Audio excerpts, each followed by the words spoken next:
யாந்தநாதன் பஞ்சபூதங்களின் கோமகன் ஞானத்தின் மன்னவன் அண்ட பேரண்டங்களை ஆழ்பவன் குறிச்சிலக்கூத்தன் கருவூர் தேவனின் சித்தன் ஆண்டவரின் காவலன் ஐந்திரைக்கு மூத்தவன் முப்பத்து முக்கோடி தேவர்களின் ராஜன் ராஜராஜ சோழனை ஆட்கொண்ட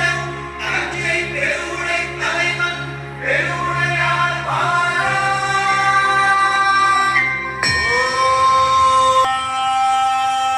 இங்கினி சலங்கையாய் சிரிப்பது என் பெருவுடையார் அநீகினி ஆகித்தான் காப்பது என் பெருவுடையார் இங்கினி சலங்கையாய்